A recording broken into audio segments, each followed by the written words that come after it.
Hey foodies, welcome back to my channel foodie Nahid. मैं हूं नाहिद और आज मैं आपके साथ शेयर कर रही हूं दिल्ली का बहुत ही famous street food recipe Ram laddu, जो बहुत ही टेस्टी नमकीन स्नैक्स है। जी हाँ दोस्तों, ये नमकीन है। आपको लग रहा होगा कि ये मीठा है लड्डू की वजह से, बट ये लड्डू नाम है बट है नमकीन स्नैक्स और बहुत ही टेस्टी होता है ये। जो लोग दिल्ली में और उसके आसपास के इलाकों में रहते हैं वो लोग इस राम लड्डू से बहुत अच्छे से वाकिफ होंगे, और जो लोग दिल्ली से दूर रहते हैं और इस राम लड्डू को नहीं जानते हैं तो उनके लिए एक बार तो ट्राई करना बनता है। दिल्ली के बहुत सारे गलियों में, स्ट्रीट पर, सरोजनी नगर में, लाजपत नगर में ये आमतौर से आपको बिकते हुए नजर आएंगे।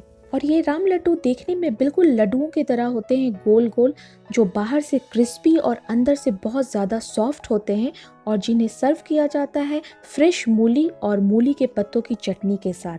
तो इस टेम्पटिंग डिश को आप ज़रूर एक बार ट्राई करिएगा। रेसिपी अगर पसंद आ गई तो लाइक भी कर दीजिएगा, और अगर आप मेरे चैनल पर पहली बार आए हैं तो चैनल को सब्सक्राइब करना ना भूलें, और साथ में जो बेल आइकन है उसे ज़रूर प्रेस करें, जिससे मेरे आने वाले सभी लेटेस्ट वीडियो के नोटिफिकेशन आपके पास सबसे पहले पहुँचेंगे। तो चलिए स्टार्ट करते हैं राम लड्डू बनाना। तो मैं यहाँ पर सबसे पहले राम लड्डू के साथ सर्व की जाने वाली ग्रीन चटनी बना रही हूँ, जिसके लिए मैंने यहाँ पर लिए हैं मूली के कुछ फ्रेश पत्ते जो 50 ग्राम है, और इसे मैंने अच्छे से पानी से वॉश करके रख लिया है। और साथ ही मैं ले रही हूँ फ्रेश हरी धनिया पत्ती, जस्ट उसके आधी क्वांटिटी में, यानी 25 ग्राम मैंने यहाँ पर हरी धनिया पत्ती ली है। इसे भी मैंने अच्छे से पानी से वॉश कर लिया है। और साथ ही हमें चाहिए 1 नींबू का रस, ½ इंच एक अदरक का टुकड़ा, 3 से 4 हरी मिर्ची अपने टेस्ट के अकॉर्डिंग, और साथ ही में 4 से 5 लहसुन की कलियां ली हैं। इन सभी को हमें पीसना है, और पीसते वक्त मैं इसमें आधा छोटा चम्मच नमक डालूंगी, और नमक डालकर इन सभी को पीसकर एक ग्रीन चटनी हमें तैयार करनी है। तो ये देखिए, यहाँ पर ग्रीन चटनी मैंने पीसकर तैयार कर ली है। मैं आपको इसका टेक्सचर दिखा दे रही हूँ। बिल्कुल इसी तरीके से आपको बनाना है, इसे तैयार करना है। तो चलिए अभी से मैं साइड में रख देती हूँ और अपने आगे के स्टेप पे हम लोग चलते हैं। अब हम बनाएंगे राम लड्डू। राम लड्डू बेसिकली नमकीन पकौड़े हैं, जिन्हें चना दाल और मूंग दाल से तैयार किया जाता है। और इन पकौड़ों का शेप छोटे छोटे लड्डुओं की तरह होता है, जो बाहर से क्रिस्पी और अंदर से सॉफ्ट होते हैं, और खाने में बहुत ही टेस्टी होते हैं।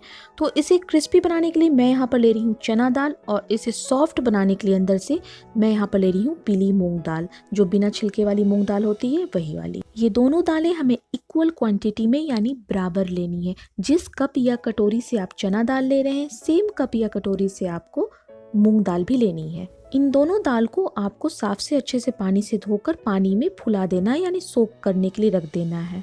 मूंग दाल तो पानी में 1 से 2 घंटे में बहुत जल्दी ही फूल जाती है, पर चना दाल को थोड़ा टाइम लगता है। चना दाल को फूलने में कम से कम 4 घंटे तो लगते हैं। जब दोनों दाल अच्छे से फूल जाए तो आप इन्हें पीस कर फाइन पेस्ट तैयार कर लीजिएगा। हाँ, पीसते वक्त इसमें ज़्यादा पानी आपको नहीं मिलानी है, बस कम ही क्वांटिटी में पानी मिलाकर इसको पीसना है। तो यहाँ पर दोनों दाल को फुलाकर मैं पीस ली हूँ। अब बारी आती है इन्हें फेंटने की। जितना इन्हें हम फेंटेंगे उतना अच्छा हमारे पकौड़े बनकर तैयार होंगे। तो इन्हें एक ही डायरेक्शन में आपको फेंटना है। कम से कम 3 से 4 मिनट तक आप इसे फेंटें। आप चाहे तो इसे हैंड ब्लेंडर या बीटर से भी फेंट सकते हैं। मैं इसे हाथ से ही फेंट रही हूँ, और आप देखेंगे कि फेंटते फेंटते इसका कलर भी चेंज हो गया और बहुत ही फ्लफी ये हो गया है। ये देखिए। तो इस राम लड्डू का यही ट्रिक है कि आप इसे जितना फेंटेंगे आपके राम लड्डू उतने ही सॉफ्ट बनके तैयार होंगे। तो यहाँ पर मैंने अच्छे से फेंट लिया है। अब मैं इसमें 1 चम्मच जो हमने चटनी तैयार की थी वो इसमें ऐड कर रही हूँ, और साथ ही मैं इसमें 1 छोटा चम्मच नमक ऐड कर रही हूँ। नमक आपको थोड़ा कम ही डालना है, क्योंकि चटनी में भी हमने नमक ऑलरेडी डाल रखा है। अब इसे डालकर हमें अच्छे से मिक्स करते हुए एक बार फिर इसे फेंट लेना है। तो यहाँ पर हमारा बैटर हो गया है तैयार। अब चलते हैं इसे फ्राई करने के लिए। तो यहाँ पर मैंने एक कढ़ाई में पहले ही तेल गर्म करने के लिए रख दिया था। तेल अच्छे से गर्म हो चुका, तो मैं गैस का फ्लेम लो कर दी हूँ, और लो फ्लेम पर हमें बैटर में से छोटे छोटे पकौड़े डालने हैं। हमें उंगलियों से बैटर उठाना है और अंगूठे से उसे पुश कर देना है। आप यहाँ पर गौर करें कि जैसे ही तेल में हमने बैटर डाला है, हमारे जो पकौड़े हैं वो तेल में तैरने लगे, फ्लोट होने लगे। इसका मतलब है कि हमने बहुत ही अच्छे से बैटर को फेंटा है, और एक परफेक्ट राम लड्डू बनाने के लिए हमें बैटर को बहुत अच्छे से फेंटना ज़रूरी है। आप जितना अच्छा इसे फेंटेंगे आपके राम लड्डू उतने ही सॉफ्ट और क्रिस्पी बनकर तैयार होंगे। तो यहाँ पर एक एक करके मैं बैटर में से पकौड़े डालते जा रही हूँ। यहाँ पर इसका जो साइज़ होता है, आप लड्डुओं की तरह छोटे छोटे ही बनाएंगे तो ज़्यादा बेटर होगा। दिखने में भी वो खूबसूरत लगते हैं, खाने में तो खैर होते ही हैं। अब इन पकौड़ों को हमें धीमी आंच पे फ्राई करना है, क्योंकि तेज आंच पे फ्राई करेंगे तो बाहर से तो ये लाल हो जाएंगे पर अंदर से ये कच्चे रह जाएंगे। तो इन्हें बाहर से क्रिस्पी और अंदर से सॉफ्ट बनाने के लिए हमें इसे धीमी आंच पर ही फ्राई करने हैं। अब इस स्टेज पर मैं आपको बताना चाहूंगी कि ये पकौड़े अंदर से भी पक चुके हैं और बाहर से भी इसमें लाइट गोल्डन कलर आ चुका है।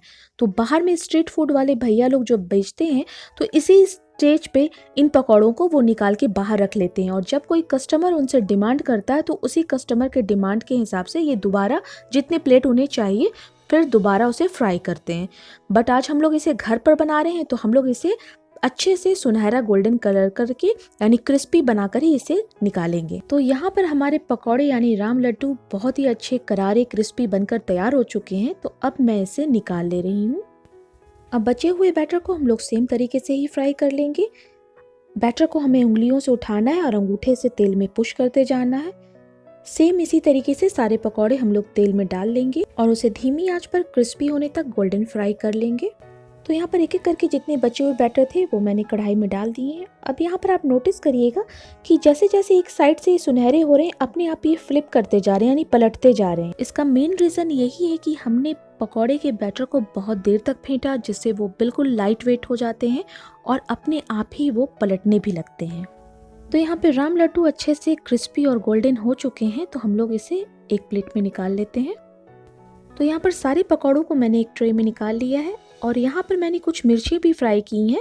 इन मिर्चों को मैंने बीच से कट कर लिया और बीच में चीरा लगा करके मैंने इसमें चाट मसाले भरे अच्छे से, और उसके बाद इसी दाल वाले बैटर में अच्छे से लपेट कर फ्राई करके इसे भी निकाल लिया। तो ये मिर्च के पकौड़े भी राम लड्डू के ऊपर रख कर ही सर्व किए जाते हैं।